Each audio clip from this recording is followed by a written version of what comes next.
Eu acho que a gente tem que discutir esse tema de como coibir crimes, violações de direitos humanos na internet. Nós temos que discutir isso com muito cuidado.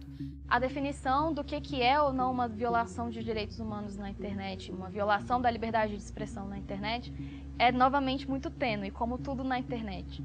Porque a rede ela é global, ela é transnacional, a gente sabe que as fronteiras elas ficam um pouco misturadas, mas isso não significa que a cultura dos povos, por exemplo, seja algo que seja misturado, ou que o costume de uma região, de um país, seja algo misturado.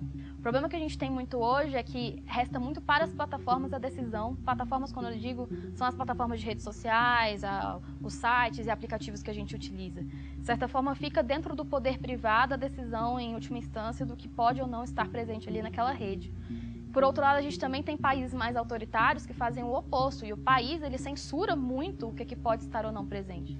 Quando a gente estava discutindo o Marco Civil lá atrás, a gente discutiu a limitação da responsabilidade das plataformas, parecia naquele momento que essa era a forma de garantia da liberdade de expressão na internet, né? E eu acho que essa discussão continua atual, mas que as coisas caminharam já num sentido que a gente olha para as coisas de um jeito com mais nuances. A gente lá atrás tinha muito medo de um modelo de notice and takedown, né? De responsabilização das plataformas por qualquer coisa. E no Marco Civil entrou uma regra no artigo 21, é uma exceção essa regra geral de não responsabilização das plataformas, antes de uma ordem judicial, né, de responsabilização a partir da notificação privada no caso de revenge porn, né, disseminação não consentida de imagens íntimas.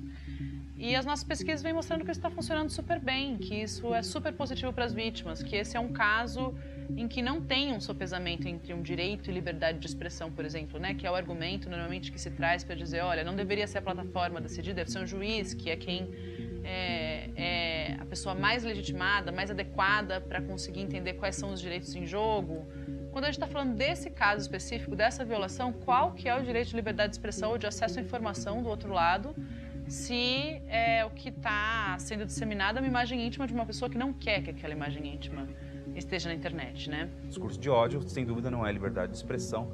Esse discurso ele deve ser regulado, deve ser observado, fiscalizado e punido, né? Quando há esse tipo de atitude na internet, não é porque está numa plataforma digital que se está imune à legislação brasileira e à legislação também de outros países. A gente não tem nenhuma experiência, nenhum registro empírico de uma iniciativa que tentou servir como um gargalo para o discurso de ódio e que deu resultado. E o que a gente tem visto é, de maneira geral, uma corrida por enxugar gelo, né, de tentar retirar os discursos de ódio, retirar os discursos racistas, etc., da internet, mas, ao meu ver, isso não resolve. A gente tem que dar um passo atrás e entender que, infelizmente, de maneira geral, não só no Brasil, mas no mundo inteiro, a ideia de pluralidade, de diversidade, de respeito à diferença ainda não é um padrão, ainda não é senso comum.